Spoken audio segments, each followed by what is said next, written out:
a beautiful new meaning here in the FGC where we're talking about the competitive players out there making huge sacrifices traveling out here. More power to them. More power to them comes in the form of that little bit of money that we can get on Matcherino. So please get in there. Yes, no, definitely power to them. And of course, it's not the easiest thing to travel to all these different tournaments because it's not just, you know, the days that you travel, it's also the days that you're not traveling, grinding the game, going in and out of matchups, understanding everything that could possibly be thrown at you. Now, I don't know what players we do have on the stream. Anyway, we can get a quick Oh, it's SonicFox and Gur. SonicFox and Gur. This is going to be top 16 winners. Now, this is what I said. One of these players is not going to make it into top 8 winners, and that is incredible. Although this is a first to 2 setting, it can go either way. And Gur right out the gate like a maniac going for the unsafe stuff. 50-50s go either way too, but it seems that when Geras goes for his low on the 50-50, it always goes his way because it just makes so much more sense to try to block the overhead, knowing that the crushing blow is always on the table until it's gone. I love SonicFox's perfect timing there on the breakaway, just exposing that little overextension there from Gur or Geras here. And hold on, not gonna do a lot of damage. This is the spring at the end, but still pressuring SonicFox, pushing Gur towards the corner. Looking for something here, challenging with a knee. Oh, it somehow gets anti-aired. That big body splash here from Geras. Gur's got to think twice next time he decides to take to the air and look for that hit confirmed. And SonicFox also has to think twice, knowing that we saw a 4-3 anti-air from Gur, now a down 1 anti-air as well, pulling the unconventional, strong, potentially full combo anti-air right out of the box of Gur. Oh, and what a tuck of that throw! SonicFox 100% in Gur's head, knew it was coming, decided to let go a block, stand up, and get a clean whiff punish right into that fatal blow, and that is going to be a first round victory for SonicFox. And that's a very clean way to do it. And big 2-hit confirm in a fatal blow.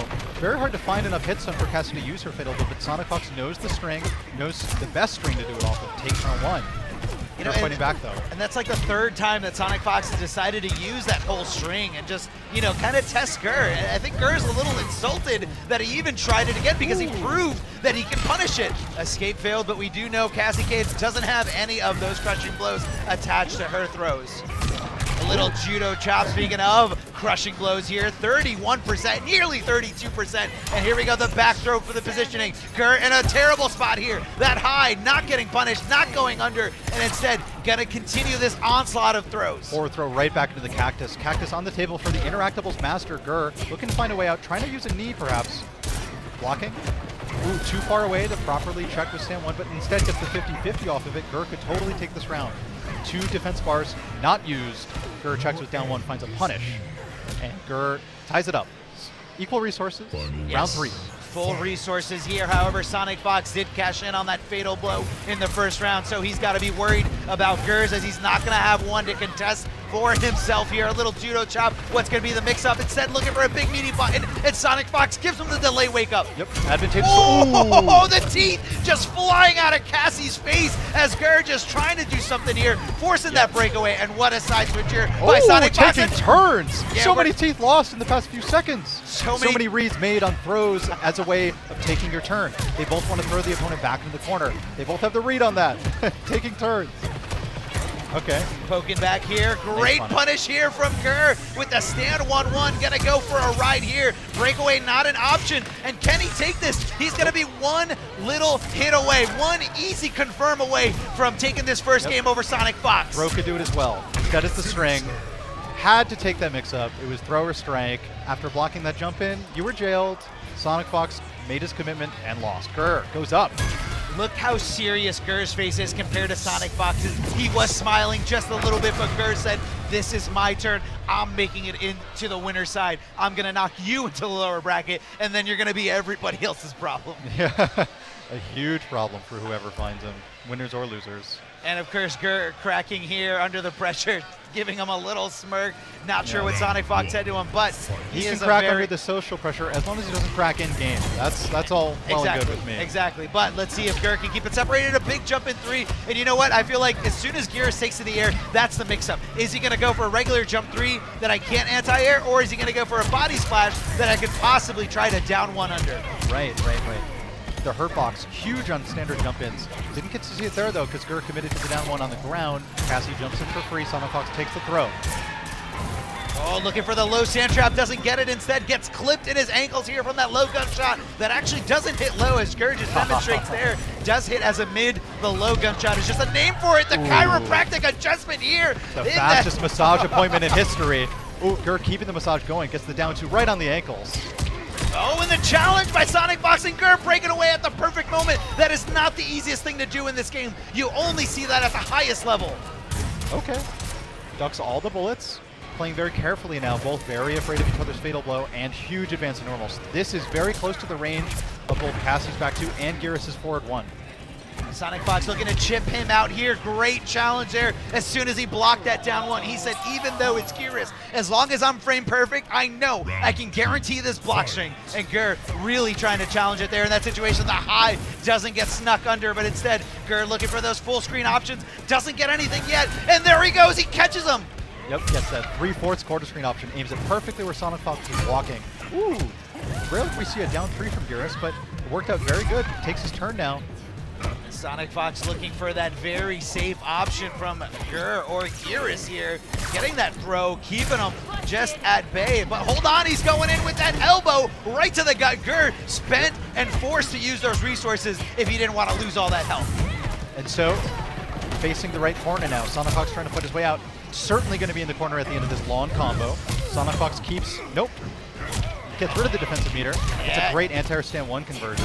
Oh boy. That down 2 as Cassie just goes for a ride here. Geras gonna cash in because no breakaway is available. And I like that decision by Geras. Just end the combo quick and easy. All right, we need game. Yes, there we go. Minimize. This is an exciting set. Oh no! The guts getting scrambled inside of Geras as Cassie connects as a counter or punish on that string. Not in Geras' favor here. He's completely content adding a little bit of chip to Cassie, but it's not sustainable. Far away from the life lead, unless he starts flawless blocking as he did there, but that's going to be hard to do consistently. So SonicFox, even though he was advantageous in that situation, goes in anyway. He wants to end the set as quickly as possible. Oh, here we go. Gonna start something here. Ooh, high-level tech. Yes, very, very specific tech there. Goes for that reversal move. Yep, reversal nut kick. Proving super effective against Geras' best string. Oh, anti-air down 1. Strikes back. Breakaway taken again. It seems that SonicFox always has breakaway ready for every juggle. SonicFox has not blocked that low sand after 1-1, not a single time in this set. Can Geras close this out? He's going to be doing lots of damage. No breakaway available for SonicFox, but he drops it. Oh, the pressure! Drop. The pressure! On the pressure! table for both. Huge scramble coming up for sure, no matter what happens. Geras blocks it, blocks the overhead on that string. It's going to be really close. Is it going to be it? That should be close to it. There it is. Finisher! 14%. Geras with a big smile. Finally, pressure relieved. The emotional player shows his emotion positively. And right there, you can see that pressure relieved on Geras. He just kind of lets out that big sigh of relief. Now he's all smiles, no longer all business. And what a feat. I mean, look, this might not be the pro competition stage, but it is not easy to take any kind of win over SonicFox. Very few players have been able to solidify themselves as a player that's strong enough to do it. And Geras right there proving to the world that he has what it takes to hang with the best. This guy is on a momentum train that is not looking to stop anytime soon. An amazing hit confirmed from Geras, getting that sigh of relief straight into the laughing and smiles with his friend Coach Steve in the back. Pat on the back, certainly proud of him. I love semifinals because I feel like semifinals a lot of the times more exciting than top 8. It's because the pressure's on, man, and you know you get such a great diversity of different.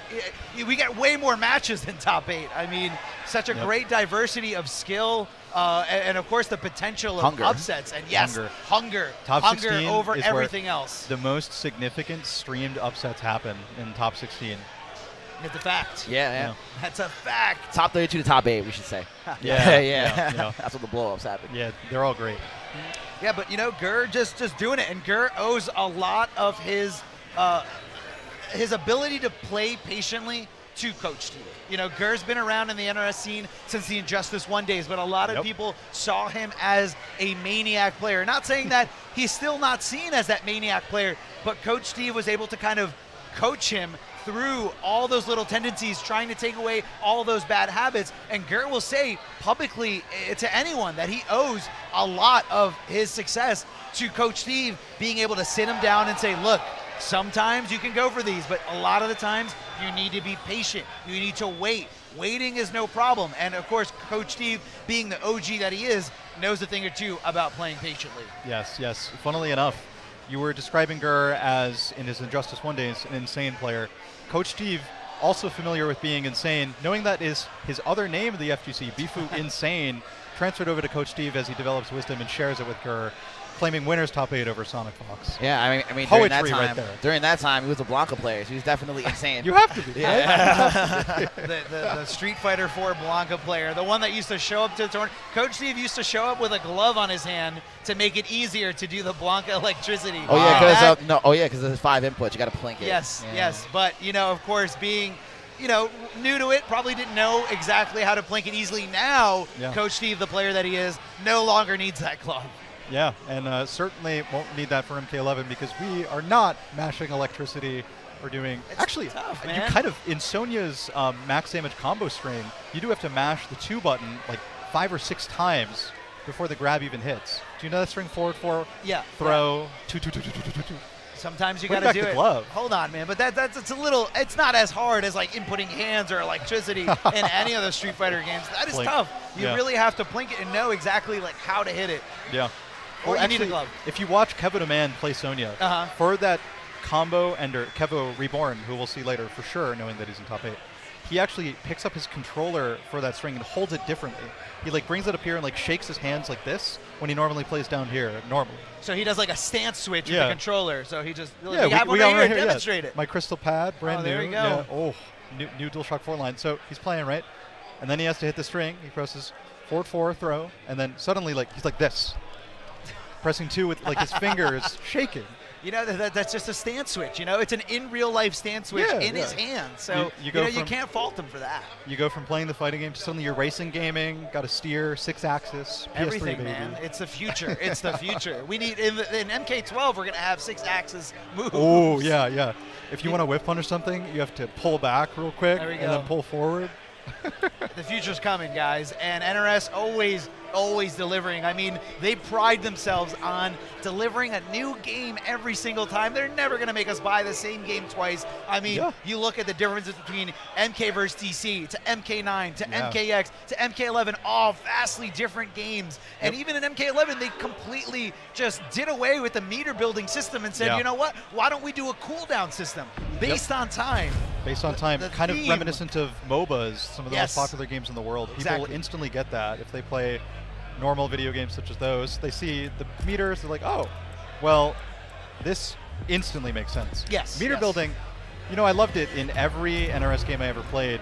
Being a Superman player, they block one heat zap, you see like a full half bar of meter build, you're like, yes. When they block it, yes, dude, it's so good. Yeah. So good. But next on stage, we were talking about Coach Steve, a.k.a. Bifu Insane. He's going to be going up against the winner of Mortal Kombat NJ the runner-up. So this is the story. So Defend the North gave us the ability to make Mortal Kombat New Jersey 2 a qualifier for Defend the North. Our first place winner won free entry into the Mortal Kombat 11 tournament for Defend the North this weekend. However, the winner of our tournament was the Mighty Unjust, and due to unforeseeable circumstances, he was not able to attend this weekend. So the prize was transferred over to Forever Elite, who literally didn't have the money to enter this tournament in time. Beautiful. So it was just it was just the stars aligning for Forever Elite, and here he is, top 16 in winners, made it over Costner in a very grueling set, came down to the last hit, and Costner now playing Dead of Winter Sub-Zero, right? Costner used Sonya in that matchup. I believe. Cool. So he uses a lot of different characters. So I'm looking. I think the names will be backwards here. Coach Steve known for playing Jacqui. Yep. Similarly, matching gold costumes once again, matching the MK11 HUD. Not only that, but they kind of match the stage. I mean, everything on the ship is kind of like gold tinted as it just reflects off the sun, reflecting off the sea of blood. Sunset, yes. Liu Kang asks, are you trying? Coach Steve trying to oppress in return, using Jacqui's stagger pressure, but Forever Elite holds strong on defense, hasn't been opened up yet. Now, one of the things that makes Forever Elite's Liu Kang very unique is his ability to hit confirm forward 3 instead of into forward 3-3-3-3 Yep. after a jump in punch, and you're going to be seeing a lot of that. But I think against a poised player like Coach Steve, I think he's going to be shutting down a lot of jump in attempts here. Yeah, another thing we saw from Forever Elite earlier in the round was an anti-air stand 2 from Kang, which is a much slower normal than stand 1. But Forever Elite has the knowledge and knows that stand 2 hits a little bit higher and leads to more damage on anti-air combos. So already a great sign for Forever Elite, in addition to winning the first round. Oh, yeah. Oh, no whiff punish there by Forever Elite. Instead, looking for something, and Coach Steve coming down with the elbow drop, that neutral jump punch that leads into so much damage here in the corner. This is going to be where it all goes wrong for Forever Elite if he doesn't make it out, and another punish here. Coach Steve on a tear trying to make this comeback. He did try, Forever Elite did try the stand 2 anti-air there, but it missed. The anti-air stand 2, I think, only works from a little bit further out. So Coach Steve takes full advantage, gets another full combo. Big life lead down for Coach Steve. It'll dissipate if he takes more of those flying kicks. Those raw do like 18%. It's very scary because you can lead into a down 2 crushing blow situation. And that, we all know that that's a lot of damage. Cashing in on that crushing blow throw, the forward throw, the big boot to the jaw, and he just did it! He just did it! I mean, who doesn't want to counter poke after blocking forward 1-2 from Jacqui? I mean, hey, look, man, she has those cancels, and that's what makes her so deadly. But Forever Elite is not out in this match yet. He has to know she used that resource. No longer available to her. Fatal blow, no longer on the table. So he is at a slight advantage here. Gets the back throw, gets the failed escape. So you got to watch out. This time it has to trigger from the back throw. Coach Steve knows that.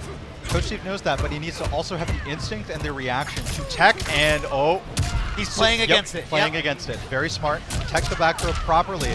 But this will lead to a lot of free forward throws for Forever Elite, which, after about 3 more of those, will certainly kill. Only 21% left now for Coach Steve. Oh, that almost counter hit, and we know that when that does counter hit, huge crushing blow for Jacqui. Nothing yet, though. Oki on this back throw. Oh, clipping the legs there. About even on the trade. Too far for a jump in combo. That's it. Forever Elite up pretty strong for rounds 1 and 3. 61% left in that one. He's up 1-0. Coach Steve in a bad spot. Now, Coach Steve is here fresh off of a win from last week at Yestercade. Yestercade. Yes, okay, he cool. was at the Yestercade tournament, did take the win for Mortal Kombat 11. So he's got to be feeling high right now, but Forever Elite trying to drop him down into reality here, trying to take this away. And what a jump in here from Coach Steve, doing it the old-fashioned way. Someone throwing that projectile, and you know it. Great angle on the jump from Coach Steve. Leads into a huge situation that has now climaxed to the back forward 2 crushing blow. Forever Elite has a lot of work to do now. Oh, over again, and Coach Steve getting so much highway mileage over with this neutral jump punching. So with the combo earlier, Coach Steve did do the backward toss. They went through each other. Flying kick is a really weird hurt box. That, we might need the instant replay on that after the set. That was one of the weirdest things I've ever seen. Somebody clip that. Somebody clip that. Absolutely. That was insane here. And Coach Steve taking it here with the clinch. The referee separating them, saying, you know what, next round, here we go. Round number 2, can Forever Elite take this tide back into his favor? 2 big whiffs on those highs. So Coach Steve has actually used all of the combo enders off of clinch now, so the crushing blow is ready. Combo extension is ready, and so he takes it. Big elbow to the back of the head. Gonna lead into a big damage, but no! He drops it! So unfortunate. Crushing blow. Drop. 2 drops straight now for crushing blow combos. The players are scrambling, but great conversion now from Forever, recovering some of his execution. Interrupted again! Combo drops and breakaways into punishes are really proving fatal here. Forever Elite dying. That's what's so incredible about breakaways. You can use them as an aggressive thing. The down new. No, he didn't get the down one. Fatal blow. Oh, no. Oh, it hurts. Armbar, armbar, and it hurts. Forever Elite going down and letting Coach Steve make this comeback and tying up the set 1-1. Even more convincing than what Game 1 was for Forever Elite. Coach Steve takes Game 2 real convincing.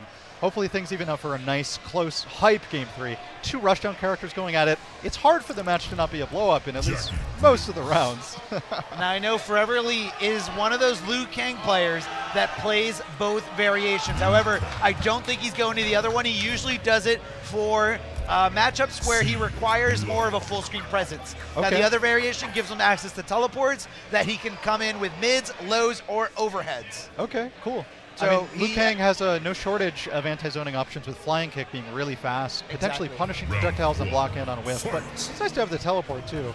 Yeah, I don't know how he loses the low fireball though. I can't imagine Liu Kang without it. Yeah, he loses the low fireball and he loses the parry and a specific stance. Thankfully, Forever Elite sticking with Lu Hanchuan, keeping all of his tools, keeping those huge nunchucks for the down 2, going back to mid-screen, evening up the life. Oh, throw Steve! Don't test his reactions, but hold on! Forever Elite with reactions of his own! Oh, no punish! The accidental clinch, no punish. Escape failed now for Jacqui. Unfortunately, she does not have any of those right. crushing blows attached to her throws. Only with her tech dome. Yes, only with the tech dome and the other variation. Not going to be a thing here. Gets the throw escape, and that's what's so dangerous about throwing Jacqui is for bars. She can turn it around on you. Up 2. Oh, he did it! Coach Steve is 2 for 2 on those fatal blow guesses. 2 for 2, but can he seal the round off of it? Definitely not enough here. Yeah, 4% left probably. 6.8. Is it going to be? Could be. Oh, he doesn't want to move. Throw. Oh, he goes for the throw, and Coach Steve already in the air, coming in with those punches. Yep, jump in punch, jump and kick, anything would have taken it. Coach Steve knew. Great read on what the throw coming from Forever Elite.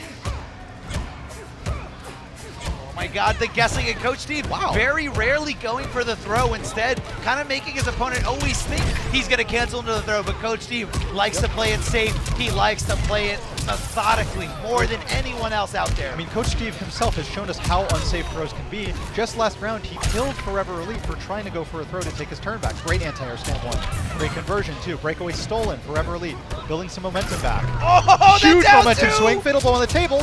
Optimal combo as well. Gets the 2-1-2. Spends it all. This actually doesn't scale as much as a fatal blow at the end of the combo as normal. Liu Kang does huge damage off this down 2 crushing blow. Look at all of that red health bar, 52% from Zoning tools on the table. Crushing blow.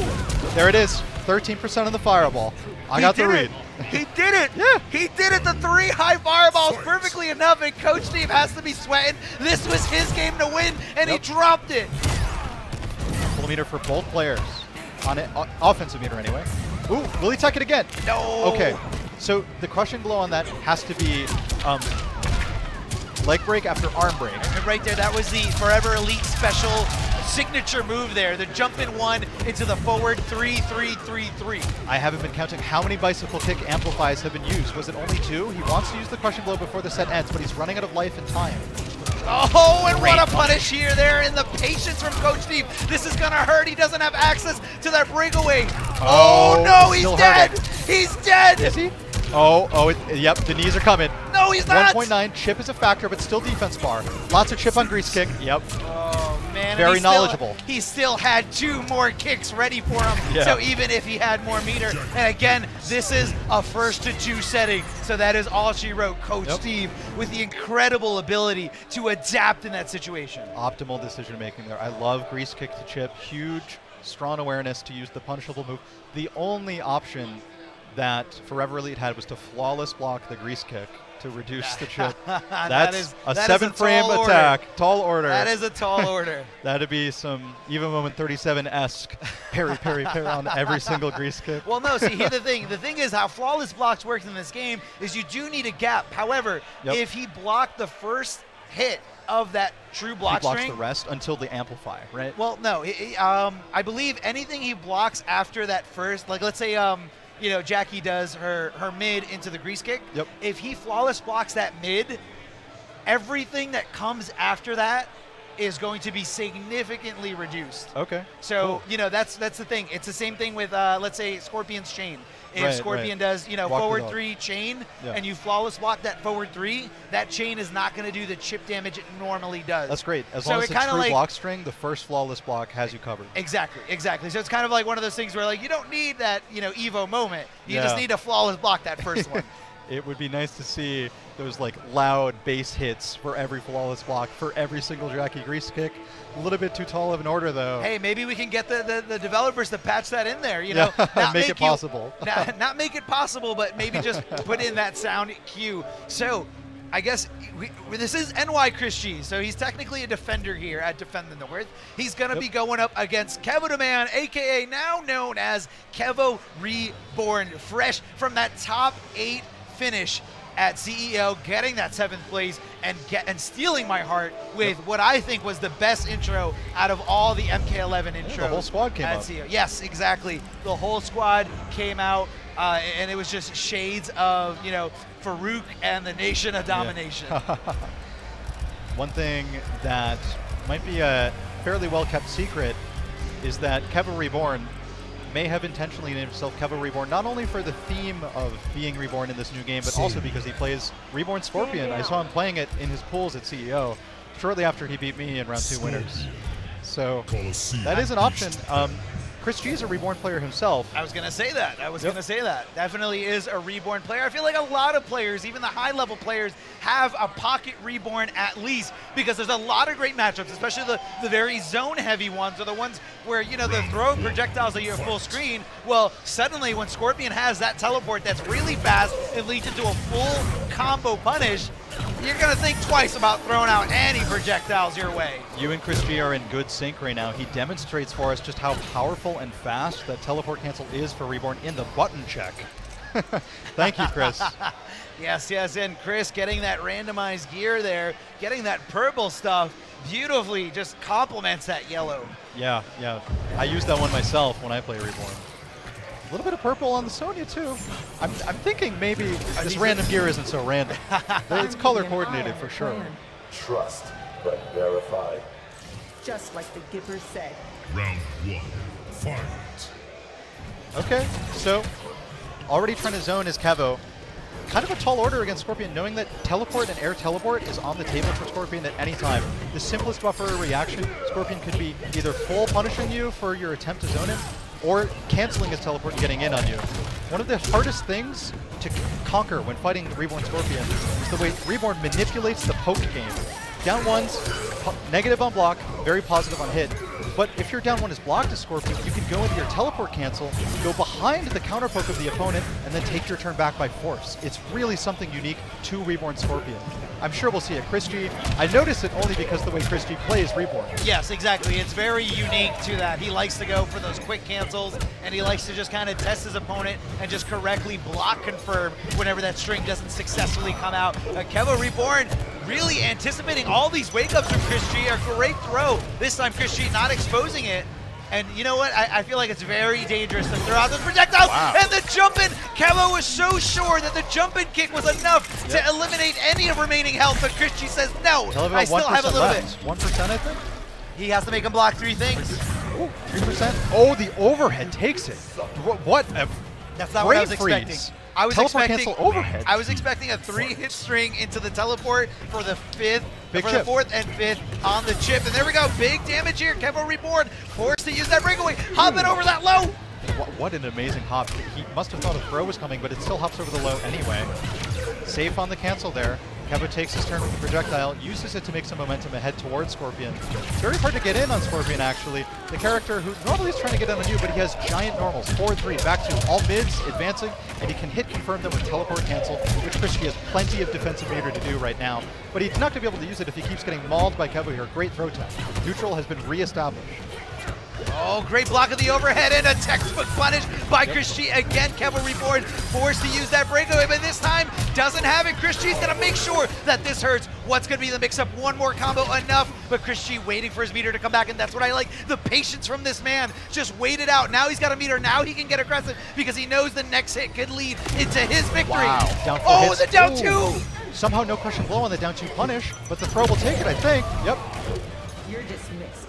And ChrisG played it so well there, just made one wrong decision, and Kevoxreborn just a single step ahead of him. He's looking to make this comeback.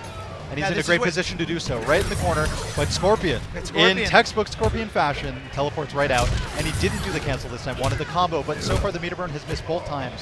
No combo for ChrisG on the teleports yet.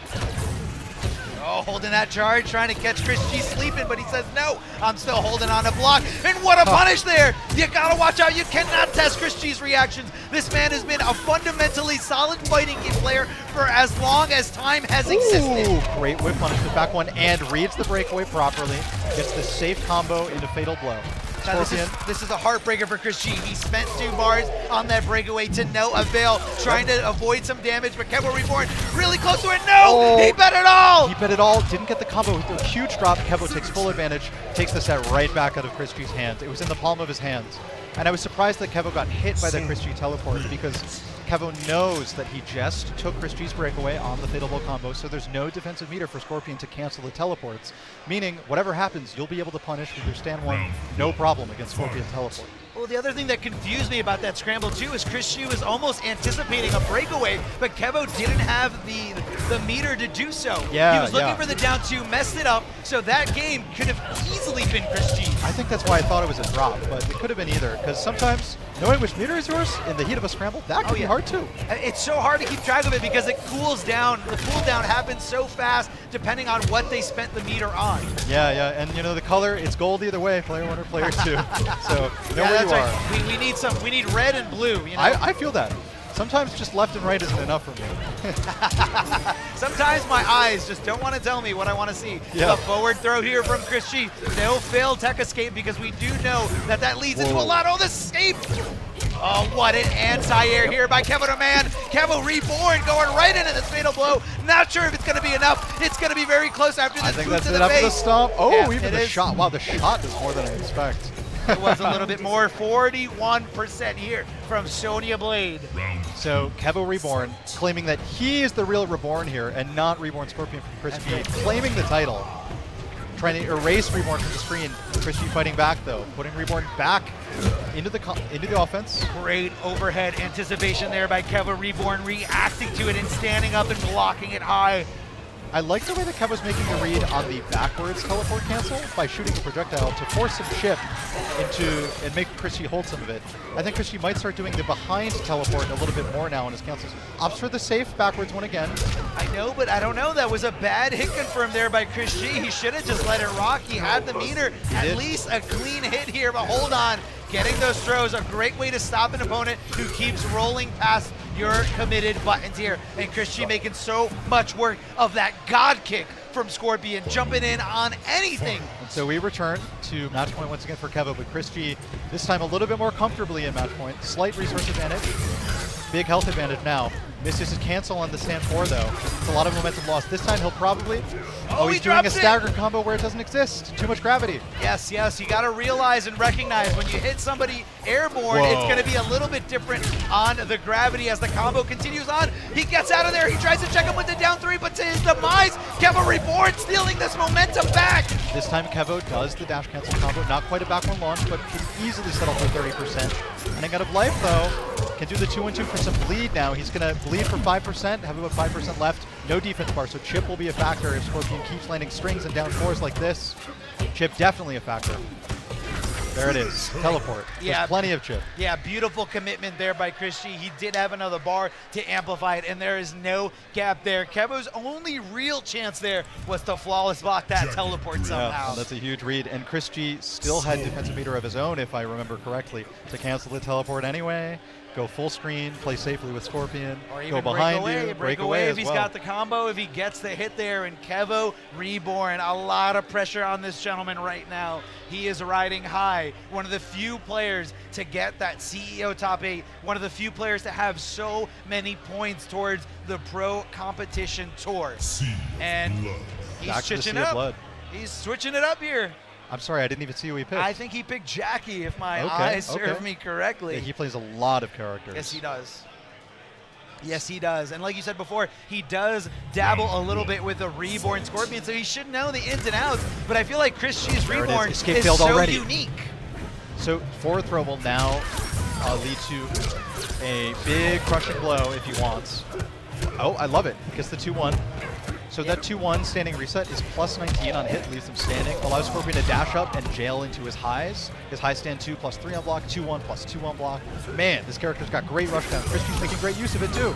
Yeah, I mean, Scorpion's got these great buttons, great frame data attached to all of them pretty much. And ChrisG just leaving him in a standing position. No access to wake up. As a hold on, we get the conversion here from Kevoxreborn. Gets the positioning, has him against the corner. But again, Scorpion always one teleport away from getting out of the corner. Out of the corner and potentially not even punished because he did the teleport cancel once again.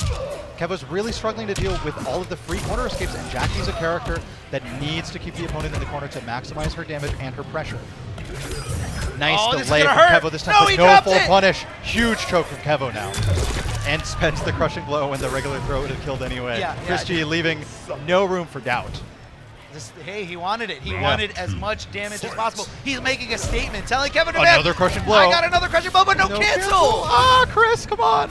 Kevo's getting plenty of second chances. He's really thankful, but ChrisG keeps making even more chances out of these scrambles that the drops are causing. And here we go, getting that mid to connect here. Kevo Demand starting it off nice and clean here with that clinch, throwing him back into the corner. Side switch already, it advantageous side switch already, but also storing up the crushing blow combo enders for Jacqui's clinch there. Hopefully he'll get to use it, but he's going to need to survive this round in order to do so. Another clinch. Let's see which option he does. Gets the knees. Now the elbow drop on the next one will lead to huge damage. Enough potentially to kill already with Scorpion's current life. And ChrisG making so much leeway with that up 3 on the wake up. What a reaction there by ChrisG, making Kevoxreborn waste that meter. Proper reaction and guess on the 50-50 on the throw tech options. Oh, the up 3! Again, Kevo not really adjusting for it and not anticipating it correctly. The clinch whiff, that could have been everything.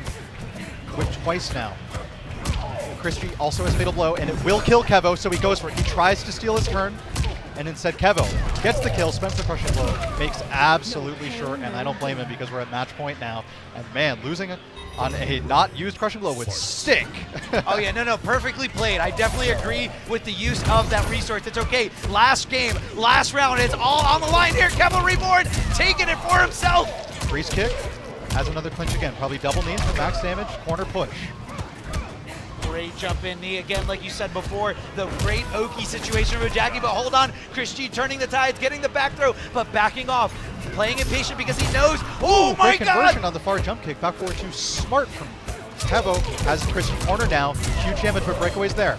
And great utilization of the down 2, that's the read that ChrisG needs to tie this up, misses the stand for teleport, and that'll probably be it now. Freeze kick is on the table for Chip, low shot for the hit. Kevoxreborn takes it over ChrisG, advancing to top 8, right? Yes, that is for winners top 8. Kevo still in this, still on the winner's side as one of the invaders coming from Texas, trying to stop us from defending the North. But oh my god, how do you stop that? How do you stop that? That was just pure, perfect textbook play. And before this, I didn't know Kevo had a Jacqui that could contest at the highest level with pressure on the line, so that was extremely impressive. Yeah, I think in the first match, back when Kevo was playing Sonya, a lot of his throw attempts just got jumped over and full punished, or jumped over and into a scramble that ChrisG would get the better favor of. Sure. So what Kevo did in that third match after the switch, forward 3 cancel pressure, he actually built so much of his own meter back just wasting time with 4-3 cancels and making ChrisG take chips. Yeah. It led to good situations. Because he knows what kind of player ChrisG is. Exactly. He's trying to, get back to that neutral state. He's trying to get that breathing room. And that's why ChrisG is one of those few Reborn players that constantly does the early cancel with Reborn, where he doesn't want to be on the other side next to you and cancel at a frame disadvantage, but instead he would rather be farther away from you so he can reset the situation and look for that hit and just cash in on that damage. Yeah, we actually didn't see much in the way of forward 3 and back 2 hit confirms from ChrisG. Yes. Those are 100% doable as Reborn, only because of the teleport cancel. It's expensive to go for it. On block, you do have to spend it, but on hit, you don't have to spend the defensive meter. Yeah. I think ChrisG, he was winning most of the scrambles until Jacqui came in, and that's the amount of damage Jacqui puts on the table is just huge. Hard to keep up with. Yeah. It definitely is huge. I mean, and we've seen what even when she gets that hit, even when she doesn't get that hit, all that pressure is insane, and Kevo just really impressed me today. Yeah.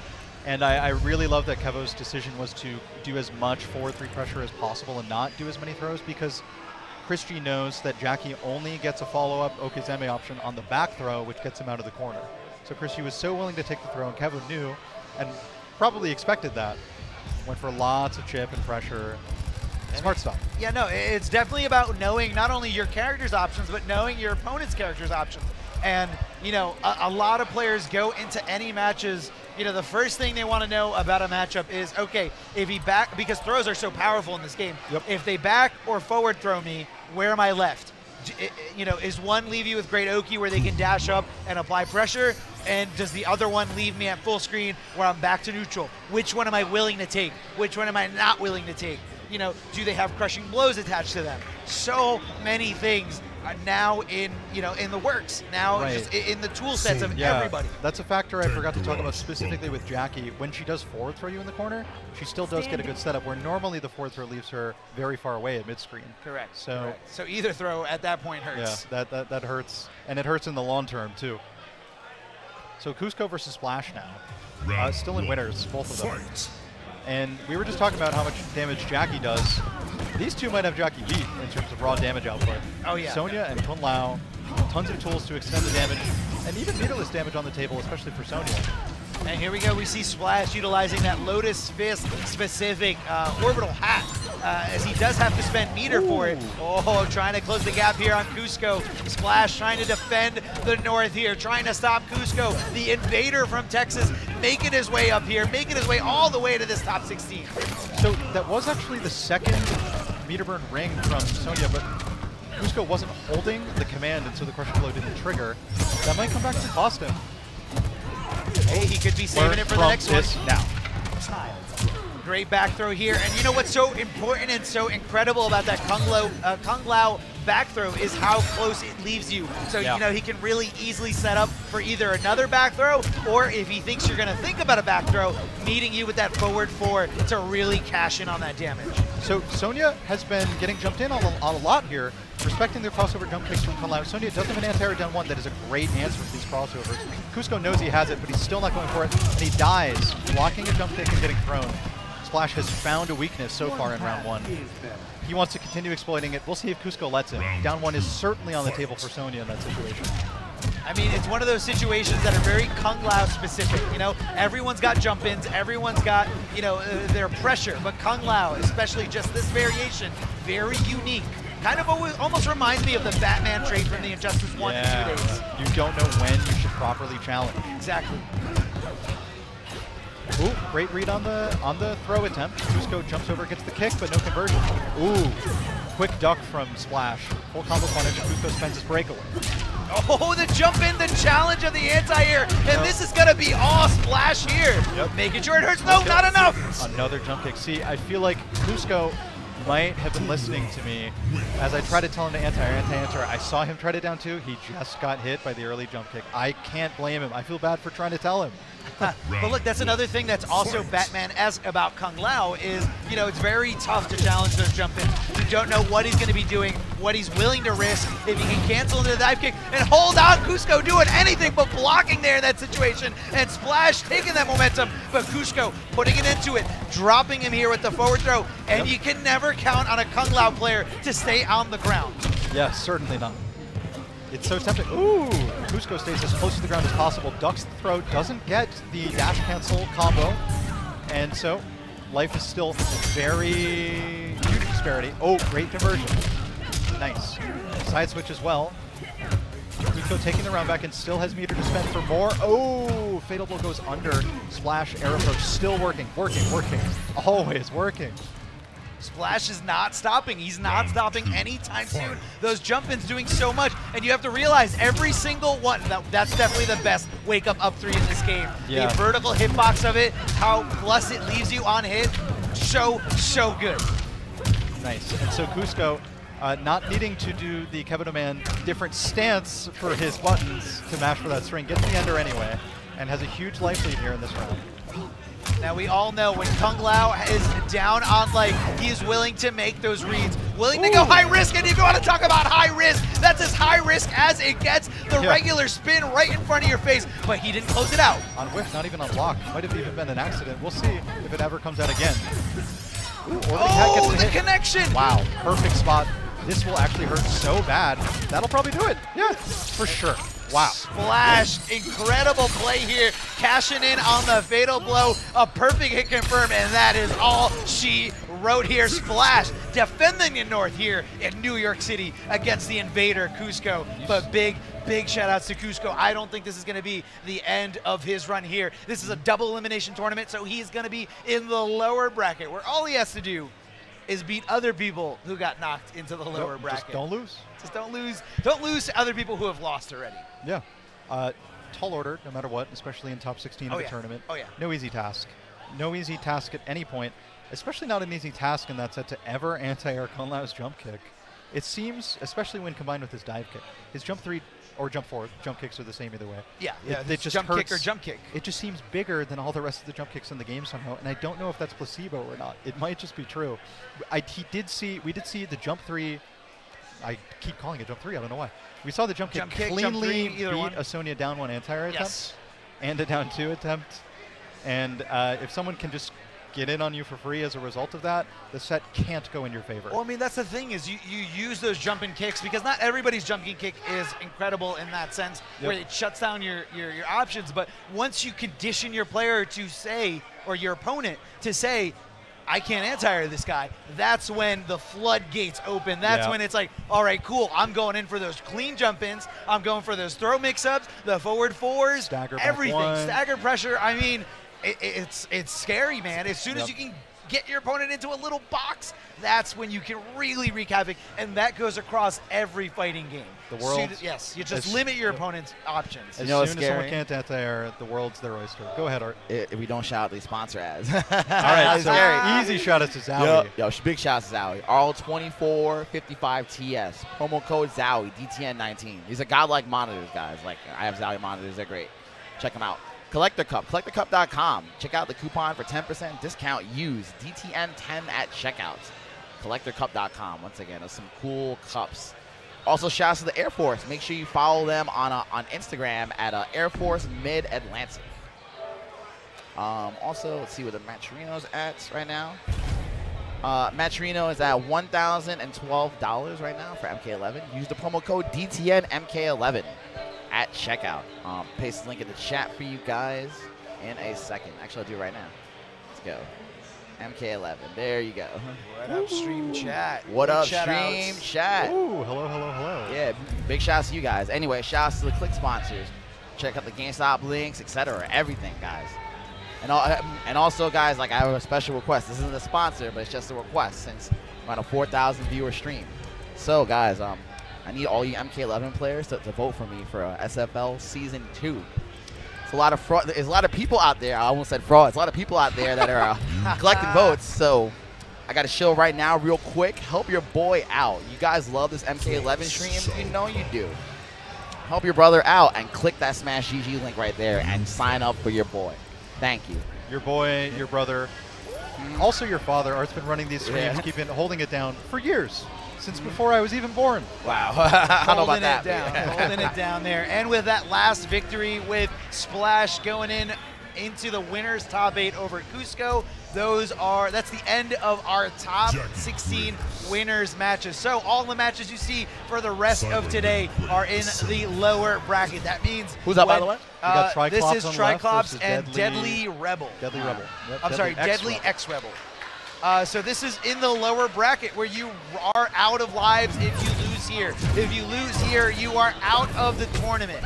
And, you know, this is the nitty-gritty. This is where the pressure really hits you. Yeah, this is also a match we're familiar with. We commentated the same matchup earlier. First round KO versus Jacqui versus Luhan, Liu Kang. 2 Russian characters. 2 characters where pressure is everything. They need to be comfortable being close to each other. Liu Kang's feet getting real close to Jacqui right now. Loading up one of those Prussian glow stores, using the amplify on the bicycle kick. And Deadlyxrebel looking really comfortable here, very confident in that throw, but hold on, a great back-to-back throw escape here, and Jacqui tries to start the offensive there with that very specific anti-throw tech. Big life lead still for Deadlyxrebel, and the superior zoning tools as well. Doesn't even need to use them. And now that is 2 amplified bicycle kicks. If Liu Kang charges up 1 more amplified bicycle kick, that is the crushing blow requirement for the regular bicycle kick to do a lot of damage. He's on good pace to get it too. He'll probably want to use it in a round he can feel he can win. So I don't know if we'll see it yet if the round keeps going the way it has been, with Triclops now kneeing Rebel deep into the corner. All right, has the store ready. Oh, spends 2. Not sure why he spent 2. Maybe he lost track of them. It was definitely 2 in that first round. All right. Because this is where you leave yourself susceptible. Hold on, making this comeback here, cashing in, and escape failed. If he throws it 1 more time successfully, it will kill. Yep. So you gotta watch out for that. If you're Deadlyxrebel, that's the first thing you should be thinking about. Never mind, doesn't matter now. Just gonna be chipping him away here. Nice Great flawless block to avoid the chip. Oh my God, he can take it. It's so close. It's a raw fatal blow off of a down 2. It's down enough. 2 scaling is minimum, so Not I gonna think, scale. yeah, for sure. Oh my God, it scaled! Ah, wow. 42%, that's little it. bit. Oh, Wow. and he loses Poor it. Triclops. You know, you said it with such confidence.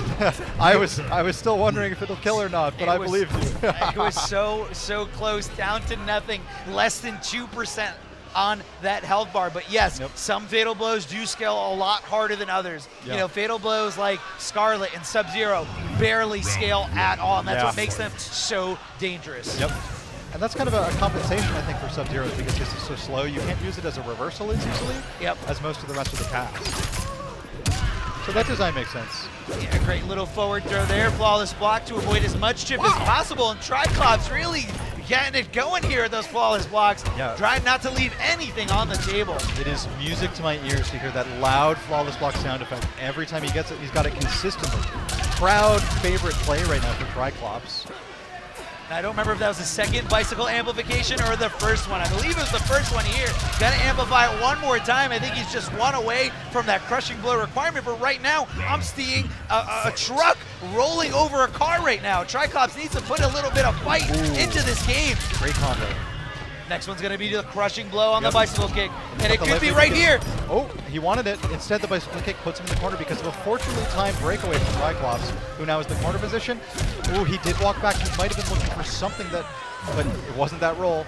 35% for no meter at all. Just 1 little hit confirming to the bicycle kick, and Deadlyxrebel making sure he gets his turn over and over again, challenging perfectly with a forward 4-3. But hold on, Triclops is here. No! Shout outs to Cyrex as he just nails him with that corner interactable. Very tough to do anything about that one. Cyrex is back forward 2. Hard knockdown combo ender coming out straight out of MK9 into interactable form. Instantly hitting so hard that we lost our monetization on the YouTube VOD. Very unfortunate. Gone. It's gone. It was too bloody. It was just way too much. It's not good. You can't have that. No, you definitely cannot. So that is Triclops eliminated from the tournament, and Deadlyxrebel not in top 8 quite yet. He's going to have to go through Coosco. It's a long, bloody path in losers. It always is. It always is. You have to play more matches in the lower bracket, of course, because more people are getting thrown down there. So it's like more steps to get just as far as just 1 step or 2 steps on the winner side or the upper bracket. And still remaining in this lower bracket, we have Enderman, Yams, K7 Show Off, Ajax, Kanglifechoseme, and your brother, Ludi. Ludi. I was paying attention to some messages he was sending in a group chat. He is in top 16 losers. If he wins his next match, he has to play SonicFox for top 8. Fantastic. A family victory for everyone. Yeah. I mean, whatever it's experience tough, SonicFox gives him, win or lose, it's positive. Sure. You know, learning, and hopefully it can transit a property over to me. That's what I'm hoping for. He's dead. It's done. It's over. It's so scary. I mean, look, but imagine living in a world where, in order to make it into top 8 losers at a major tournament like Defend the North, you gotta go through SonicFox, and Gur was the man who put him there, who put him in his place in that lower bracket. I mean, I feel like we're starting to see, or continuing to see, the start of a brand new Gur. And yeah, a brand new kind of state of the scene. Sure, No longer yes, can one player dominate. Yes. It's perfect evidence of the growth that the scene overall has had. NRS and the fighting game scene in general, the whole community is just getting better, better, and better, and more people coming to majors. Yes. And that gives more and more potential for things that you might not expect, like SonicFox being in losers, going into top 16, or maybe even not making top 8 if some things happen, but we, probably not going to happen. But no, it is incredible because you see these players coming out of the woodwork because now there is so much information out there. Not only is the scene getting bigger, which is what I love. I love the scene getting bigger no matter what, depending on, some kind of exhibitions that you're putting on. It's just getting the reach to those people is what's important to me. Yeah. And the scene getting better, we're finding these gems within players that probably would have never, ever thought about competing in an offline setting, but now when you have access to things like the Kombat League, where you just play game after game, incredible matches against players who know how to block, players who know how to execute, and players that know these matchups, you get so much information at such a fast rate. I mean, like never before. Yeah. We've never had this. Yeah. You look at the old dinosaur age of fighting games, there was no information at all. I mean, you had to hope that somebody recorded it on a camcorder and that they would let you borrow the tape to watch later. And then there was no training room. There was just an arcade cabinet. But now everything second is or just third so generation VHSs. different.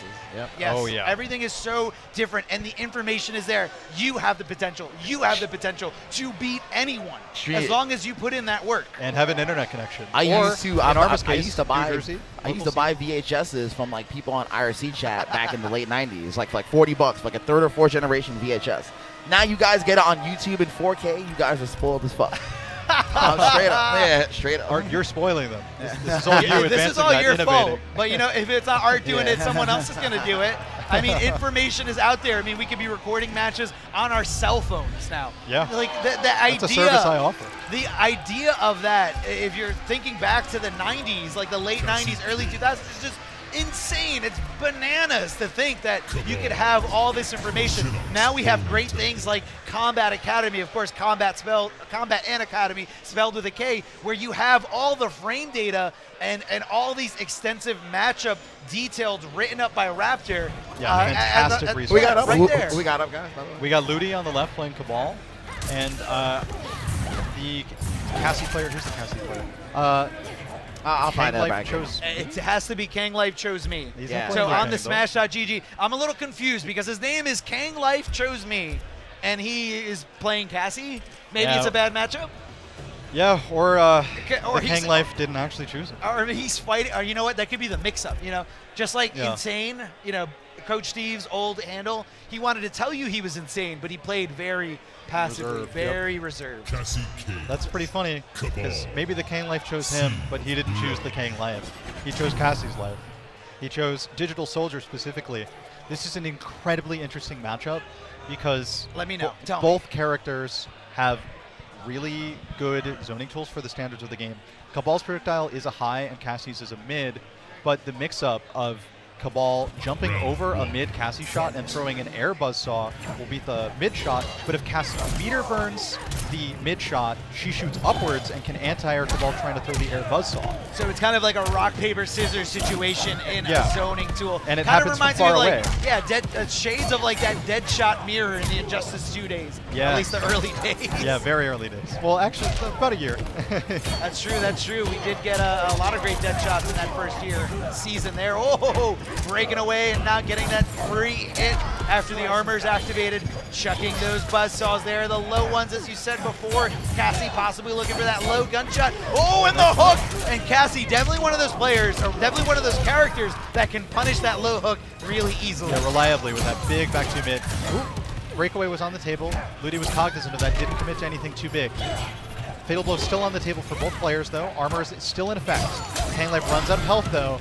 Ludi gets that back one with punish. Doesn't use the crushing blow, takes round one. My favorite part of Ludi's playstyle is that he is unconditionable in using his low hooks. And that is something that brings so much mileage because it opens up so many more of Kabal's overheads, which off of his back one lead to way more damage than the low hook ever will. And that being unconditionable, it just makes your opponent feel weak. I mean, let's see what happens. Let's see if he can get through this Cassie. If this Cassie, you know, sometimes being unconditional can put yourself in a box. You know, it depends on how quickly your opponent can figure out, okay, this guy's not going to stop, so I need to make sure I know what options are coming my way. Well, we did see the overhead no whip work. punish! Yeah, no whip punish. That was BFGC Ludi hunting for that crushing blow off the down back four, doing it once more, actually. He knows he could actually kill off of that combo, or at least take away the breakaway of Kanglifechoseme. No, he missed his amplify on the buzzsaw. Actually kind of hard to input that for Kabal, but still a big healthy life lead for Ludi. Staggering with his pressure, gets the low. Kanglifechoseme he can only take one more of those, and then he'll be in chip territory. Oh no, Still has fatal blow though. Kicks. Oh, and like you said before, not going to stop doing those low hooks. Nice. Just over and over again. It doesn't matter if Cassie punished him for all that life. He's going to keep going. And like you said, sometimes those tendencies are going to be your success. Sometimes those tendencies are going to be your absolute demise. Let's see what happens here. It's been success so far for Ludi. Sticking with Kabal. Kanglifechoseme potentially choosing the Kang life coming up. We'll see. Choosing the Link Way life. Choosing some kind of different character, or at least a different stage via random select. Cassie K. All right, Sticking that out with to Cassie. Ryu Fire Gun. Kang life chose Cassie life. Still Digital Soldier. I think Ludi's actually a little bit more afraid of Yas Queen from Cassie, knowing that that shoulder from Cassie advances very far, very quick. It can actually hit Kabal out of the air as he goes for air buzzsaws and ground sorry, buzzsaws guys. Who and won back that? ones. That went was to going to be Ludi. Ludi up 1-0 over Kang Life. And no, you're right. It's definitely going to be one of those things where, you know, you pick Yas Queen when you want to get in on those heavy zoning characters. We saw SonicFox doing it against Dragon at CEO, and we saw how successful that was there. Great effect. So there's that, we saw it happen right there. The air buzzsaw over the mid shot, and so Kabal comes out the victor in that exchange. But if Kang Life chooses to amplify just on its own, it will shoot Kabal out of the air for a combo. It's such an interesting little mind game off of just one interaction between two moves.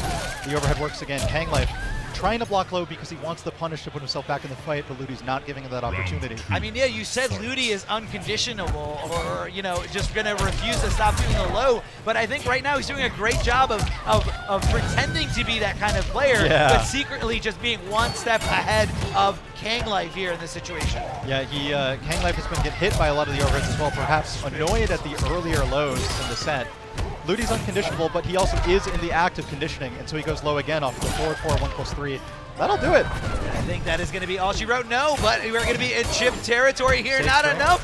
That's a punish. Wow, Ludi very clean over Kang Life. The Kang Life was never selected. It was never shown on screen. Ludi, speaking of not shown on screen, we don't have a streamer to censor these fatalities. It's down to the players. Absorb this. Get your children out. I want them all to see this. Rip it off. Oh my God, let's eat some Pez. MKX Jax fatality callback. Remember that? I remember that. The Pez descent. No, it was the what was the fatality called? It was play the word on T-Rex. T-Rect. T-Rect. Yes, it was the T-Rect fatality. Oh my God! I just saw the inside of her skull, tongue, and everything. Absolutely gory and disgusting, and that's what we all love to see, and that's what we're all looking to see here in Mortal Kombat 11. Just blood and guts everywhere. Blood, guts, and high-level play. Most important at this tournament, the high-level play. Oh, yes. Yeah, and you can YouTube the fatalities if you really want to see all of them. Yeah, fatality practice is a great